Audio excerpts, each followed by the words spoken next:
At the halfway point, we reach the parish of Space Dust, the first of 3 tracks recorded in Texas, this one in Houston, and both of which are even mentioned in the brief lyrics which we'll get into. The way this song starts off is also very interesting, switching between brief bits of different old songs, radio stations, and the old static. Those songs being Cowboy Town by Brooks and Dunn, Wichita Lineman by Glenn Campbell, and The Hawaiian War Chant by Spike Jones.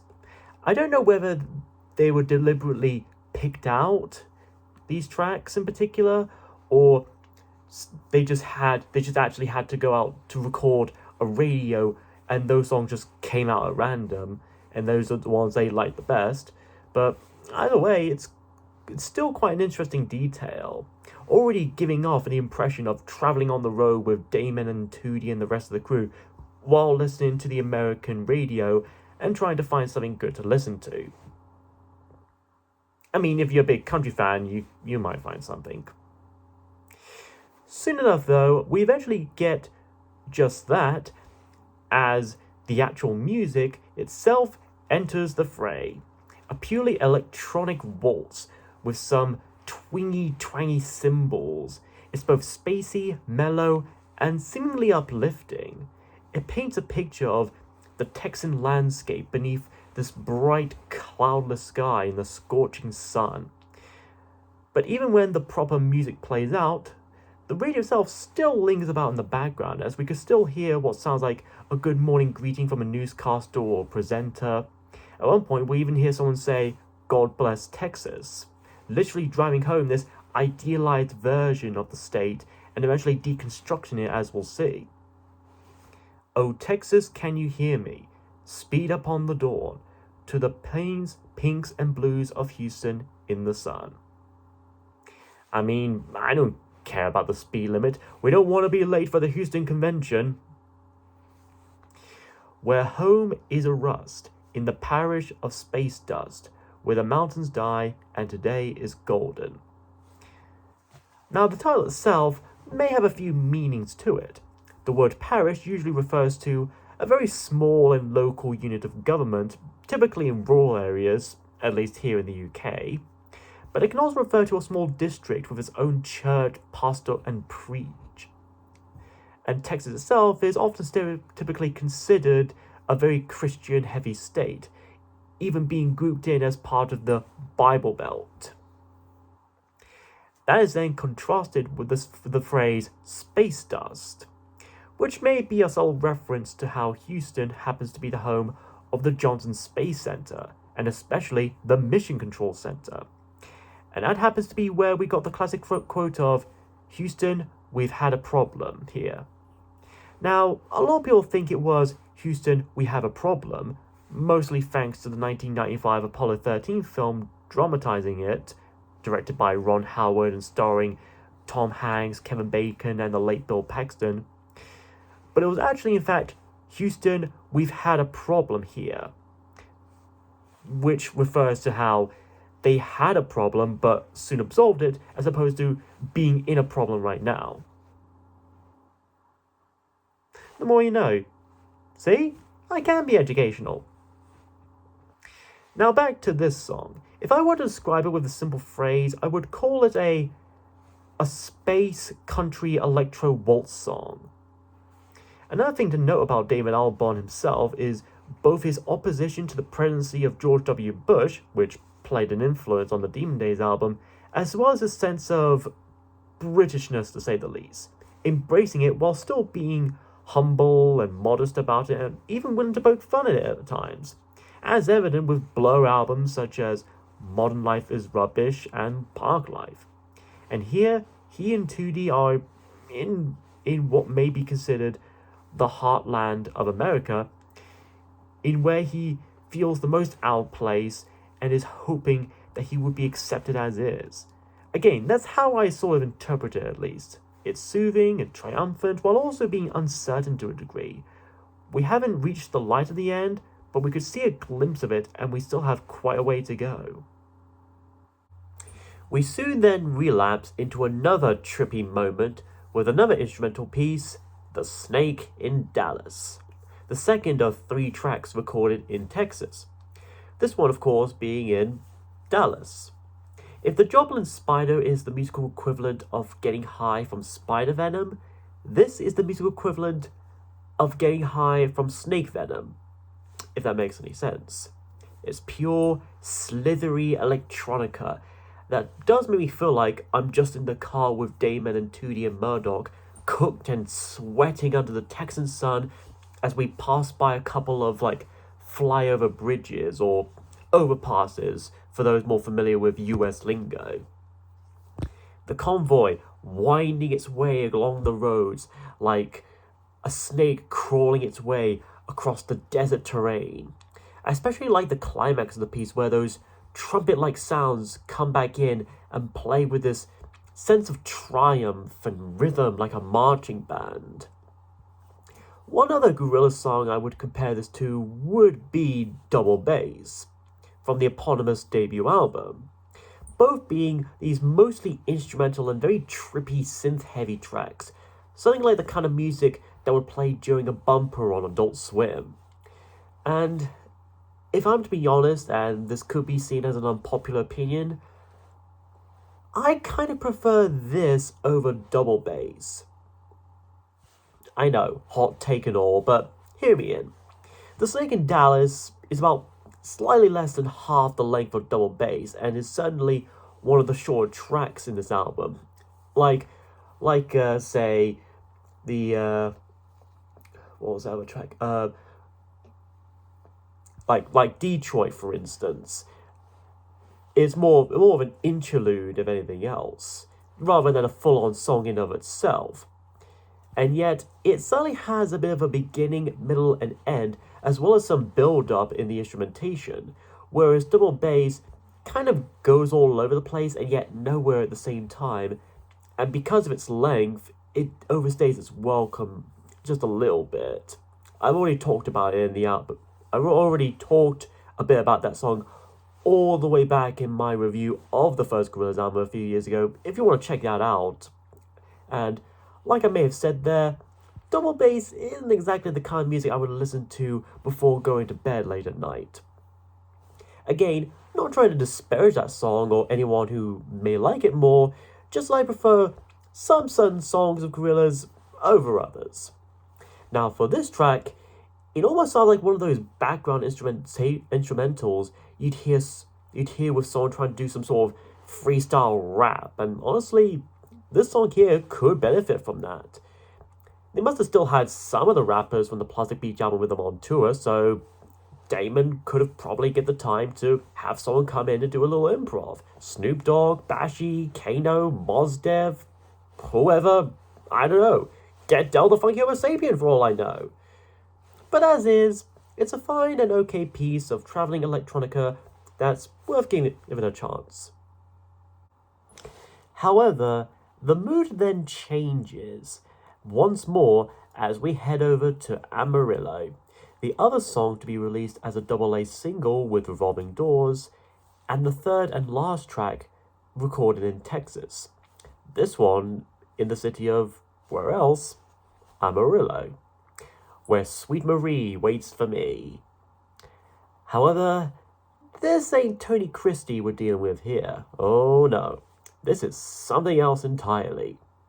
It starts out rather fairly simple with what sounds like a muffled or compressed chugging beat and synthetic train toot whistle, like I'm watching an old episode of Thomas the Tank Engine while on NyQuil.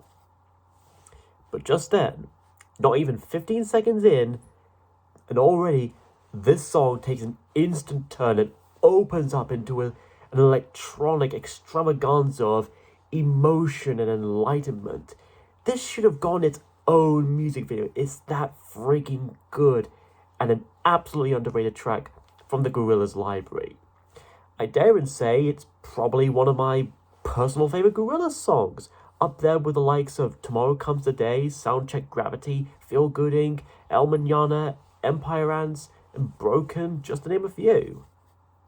In fact, it does give off a similar vibe to something like Broken or El Manana. If the full album was like a character's journey or a hero's journey, then this would be where and everything seems to be at the lowest and become bleak. And as a result, our hero breaks down and falls into this drawn out moment of forlorn despair.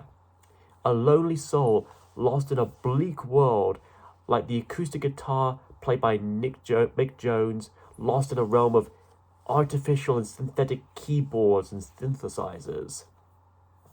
2D's vocals here seem just as dry and low as usual, and yet they still give off so much feeling and investment. The mountains are waiting. The full moon has come. I guess the mountains didn't have much to pay for a taxi then, so they must have called the full moon to pick them up instead. I got lost on highways, but don't ask me where I've been or what I've done. Wait, did Murdoch actually leave and abandon 2D off the bus or something? And in the highway show the tour? He must really be evil. O Lord, send me transmission. Forgive me for what I've become. Well, 2D, if you weren't so abusive and demanding like Murdoch is, the Lord would have forgiven you more often. The sun has come to save me. Put a little love into my lonely soul. Or maybe it's just a hot tan. Either way, a little love in my soul. Okay, now all jokes aside, in all seriousness, the lyrics themselves do fit and complement the overall tone and mood of the music itself. It could very well be about Damon's or 2D's deepest and most personal feelings of stress and isolation despite being surrounded by so many people. It could even be about someone lost at their darkest moment, calling and reaching out in need of hope and guidance to the light at the other end. Either way, it just makes me want to hug this song and tell it and say it's going to be okay. Or rather, makes me want this song to hug me and tell me it's going to be okay. Either way, there may be some hugging. And telling that it's going to be okay, yay. Whenever I listen to the song, I can just easily picture 2D wandering alone in the streets of Amarillo, late at night after the end of a concert, and bathed in the hazy city lights, harking back and lamenting on everything that has come and passed. The abuse he receives from Murdoch since the very beginning, the disappearance of Russell after the Apollo Theatre concert 2006, and what he believed to be the death of Noodle in the El Manana video that same year, being smuggled all the way to Plastic Beach and being forced against his will to partake in that new album by Murdoch, and the hardships across the Plastic Beach tour itself. And of course, all that on top of his own personal conflicts and inner demons. Listening to this and Revolving Doors, they certainly made the best choice in picking these two songs as the Fall's singles, as I think they definitely sum up the overall feel of the album, or a good chunk of the album's emotions. And how do we follow up something as deep and personal as powerful as Amarillo? With yet another short interlude, the Speak It Mountains, recorded in Denver, Colorado. Honestly, it would be a bit facetious to call this an actual song per se, even though it is technically still a piece of music, albeit of an abstract kind that doesn't follow any structure or rhythm or anything. However, that may arguably be the idea behind it, or at least part of the idea behind it. The track starts off with what seemed like two synthesis voices, one male and one female, speaking some rather short phrases such as, "It is the dawn, time has shifted, mountains loom, and the air is thinner." Sometimes pausing in between words, or even speaking over each other, creating this uneasy and unsettling vibe already. This could likely be Gorillaz' own take on something like Revolution Number 9 by the Beatles, or that SpongeBob SB 129 episode. This is then followed immediately by some low droning yet strangely soothing synths, a frequent counting from 1 to 7, and you could even hear the tapping keyboard sounds from an iPad. Again, this was all recorded and mixed in an iPad during the tour, so it's likely that with the recording, those like tapping on the keyboards or the iPad were likely deliberate to kind of fit the whole journal theme. And just as interesting is that some of the low drone synths are apparently a spectrogram of a mountain range gradually yet continually rising and ascending over the course of the short running time. From all this, as you might guess and imagine, this track is pretty much about altitude sickness, or at least Damon's and 2D's experience of going through such while driving and traveling along the roads and across the looming mountains and thinning air, especially since Colorado happens to be a very mountainous state. The shifting of time, very much like how different the time zones in the US are from elsewhere, causing jet lag and all. It suddenly captures that feeling of uneasiness, drowsiness, and disorientation, yet it almost sounds temptingly relaxing and seductively tranquil, as if this music was made not just to replicate the disorienting feeling, but to also help ease and comfort the mind through it, which may seem like an interesting take on it, or at least an interesting intention behind it. Then we finally make it through the mountains and to the other side as we hear the sounds of running stream water, transitioning to the next track, Aspen Forest, recorded in Santa Fe, New Mexico and Vancouver, Canada. After the somber solemnness of Amarillo and the ambiguous drowsiness of the Speaker Mountains, we finally breathe a sigh of relief and relax as we hear that running water accompanied by a comforting keyboard and drum machine, like we've woken up from a fever dream, stretched out for a bit, got out of bed, and stepped outside into this lovely forest and into a bright morning. They even clearly incorporate that glitchy interference sound you hear if a phone is near like an amplifier of sorts, making it into a sort of bass or a beat. Yeah, we 90s and 2000 kids certainly remember what I mean. Those were the days, my friends. Those were the days. Speaking of bass, this song features Paul Simonon. If I'm mispronouncing that right, I do apologize to the man. And he was also from the Clash band, as he provides a bit of additional bass here as well. Still fitting, since not only were he and Mick involved in the Plastic Beach album, but Paul and Damon, along with Simon Tong of The Verve and even the late great Tony Allen, formed the supergroup The Good, the Bad and the Queen. And taking the lead for most of the track is this humble little piano played by Gorillaz live band member Mike Smith, who not only worked frequently with Damon in Blur and The Good, the Bad and the Queen, but had also worked with the likes of Jamiroquai and the Brand New Heavies. The scales and chords he plays here give off a bit of a nice jazzy vibe to the piece and an ease of tension after everything that has come before this point.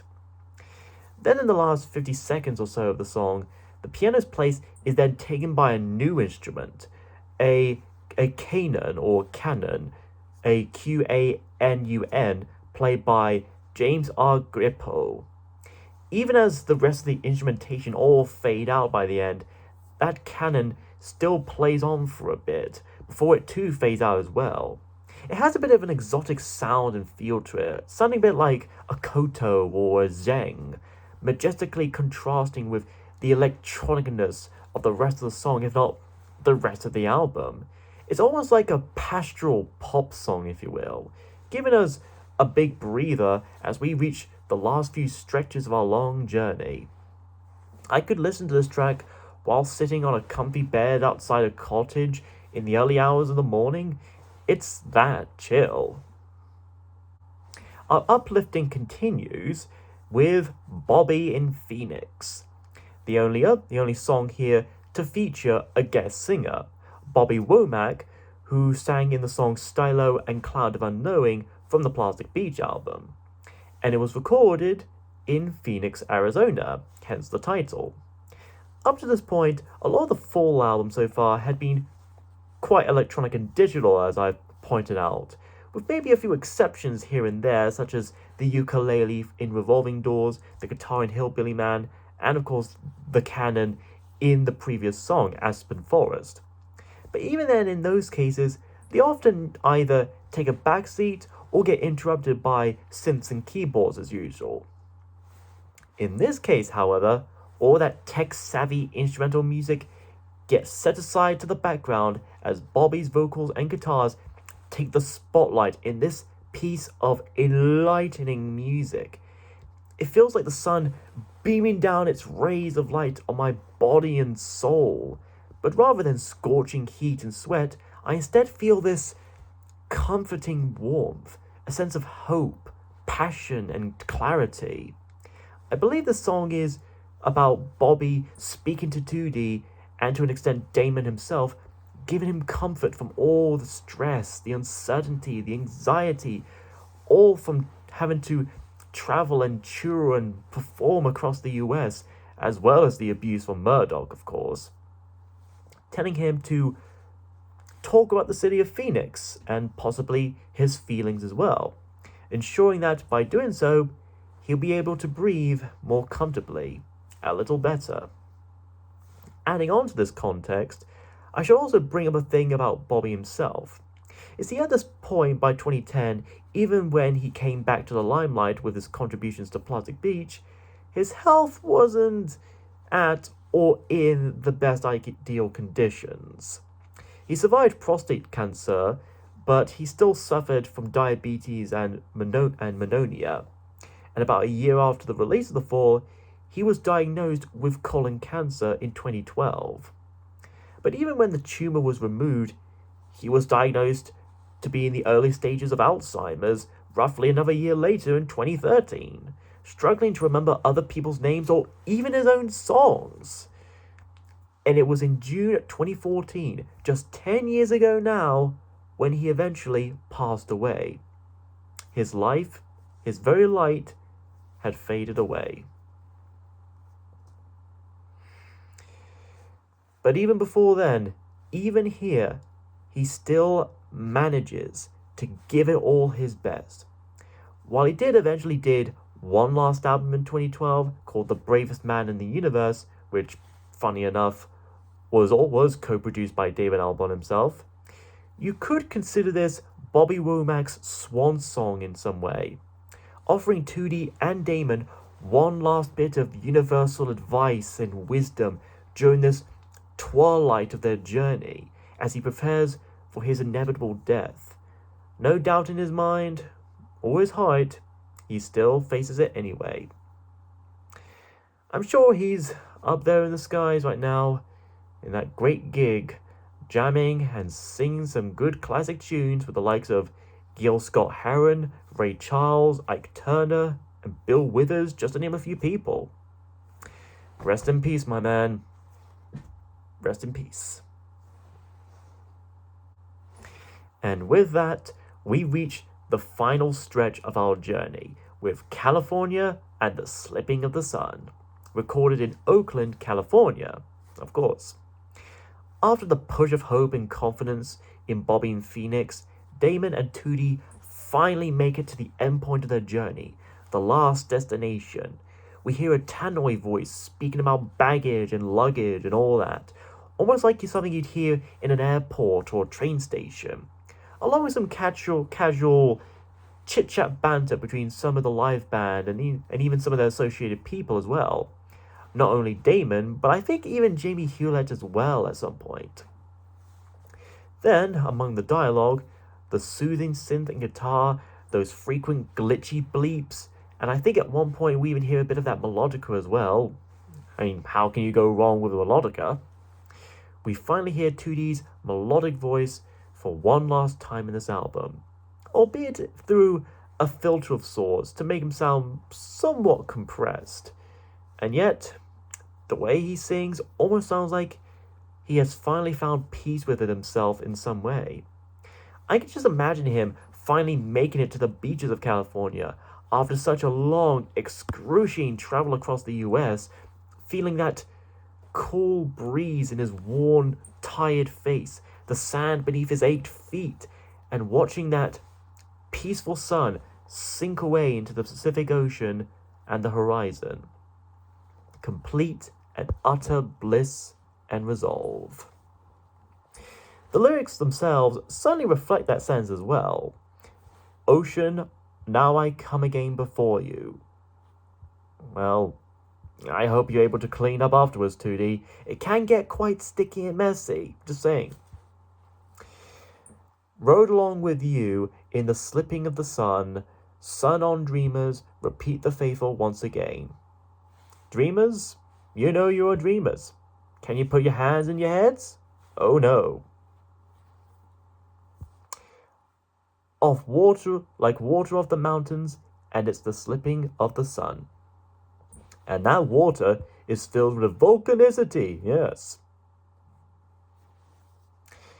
Then, just after we hear the last of 2D's vocals, we soon hear the return of that female voice from the Speak It Mountains again, this time saying some more phrases such as, money is blank, 3 days to go, this autumn begins to focus, North claims the imperial throne totem, fantastic trees, lakes, mountains, and fantastic. As if we're just snapping out of our peaceful state and back into reality and awareness, suddenly being reminded of where we are now, when we are now, and how much long time we've got left for this tour, and how much money we've got left to afford any of it. But at the same time, though, with all that music swirling triumphantly, we now still feel this sense of confidence and enlightenment. If we could conquer such odds like this, who knows what else we could accomplish? In a way, Gorillaz, or at least 2D and Damon, managed to conquer America. And the way the song ends is not so much as a the end sort of thing, but more of a the story continues sort of thing. The once ambient music now turning into a straightforward groovy electronic rhythm with some inaudible sped up rambling in the background before it all fades out completely, like we're still carrying on with the rest of our journey, but now at the same time keeping up this positive enough mindset as we walk away like the end of a film or something. And so our album finally comes to a close with what I could consider its epilogue of sorts, Seattle Yodel, recorded in, well, Seattle, Washington. And how does this album truly go out? What kind of song would we have as our grand finale to this long and hard-won journey? What could bring everything to an epic close and a culmination to not only end this album, but possibly conclude the third phase of Gorillaz? A yodeling pickle. Yeah. I absolutely kid you not. A yodeling pickle. A yodeling pickle toy. A yodeling pickle novelty toy.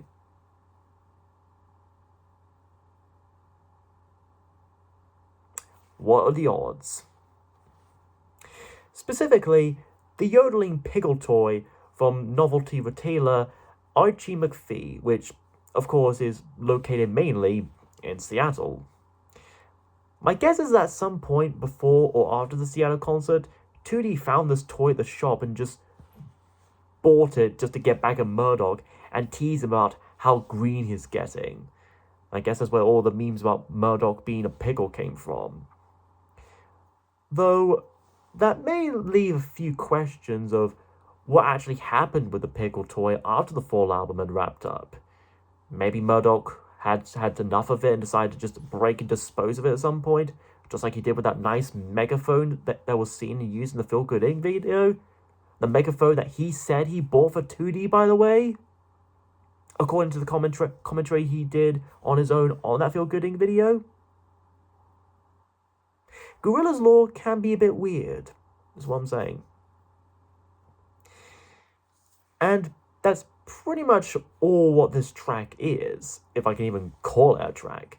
Just that weird pickle yodel played over and over, even layers of the same yodel played over one another like a polyphonic effect or something. It's not even like a minute long, like barely 40 seconds at best, if even that. It's almost like the album itself, or to an extent, Damon and 2D, are trolling us listeners. Like, this album could go out on a high note, on par with the likes of Slow Country, M1A1, Don't Get Lost in Heaven, Demon Days, To Binge, Cloud of Unknowing, Pirate Jet, Hallelujah Money, We Got the Power, etc. Or at the very least, offer up some final message, a culmination of all that had come before and what we had learned and achieved along the way to the end. But instead, we get a yodeling pickle toy. And just that. And honestly, it does feel a bit like a Gorillaz way to go out on. Mad and bonkers. But it has fun with its madness and humor. So, that was Gorillaz' The Fall. And honestly, it's probably the most underrated album from the virtual band, in my opinion. Does it match the deep themes of Demon Days or the grand scale of Plastic Beach? Probably not. But I don't think that's what it's meant to be, nor what they or Damon were trying to go for with this.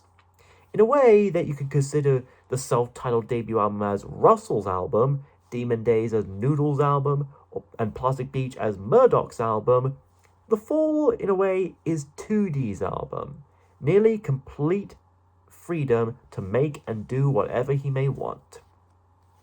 It's something more personal and yet still epic, with this vast journey across the modern wilderness of America from the perspective of a completely naive outsider on the road, finding either levity, anxiety, or pathos, or something else, or a combination thereof. Many of the tracks here aren't exactly meant to be full-on standalone songs in and of themselves. They're more like mood pieces, each tied to a particular location and capturing the atmosphere of it into musical form.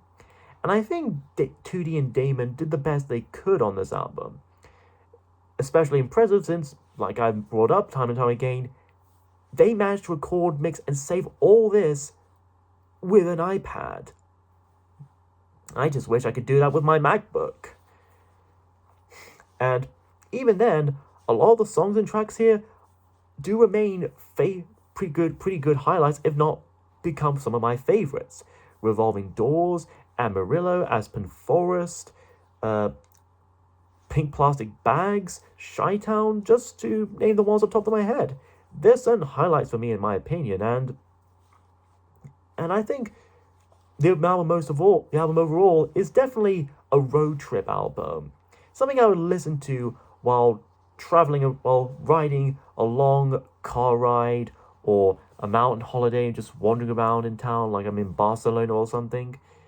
You know, something to play on during a holiday. If you're a big fan of Gorillaz like I am, a casual fan, or just a curious newcomer, I say give The Fall a chance to listen all the way through and see how you may feel during and afterwards. It may be called The Fall, but this album could give your spirit the rise. Next time, though, I'll probably be doing some shorter episodes in between longer ones to make up for the half-year hiatus for this year. Perhaps a few non-album singles, but I'm also going to be doing a bunch of requests that have been long overdue at this point, such as an album of swing covers by a particular member of Take That. In the meantime, though, I've got an interdimensional contest to attend to.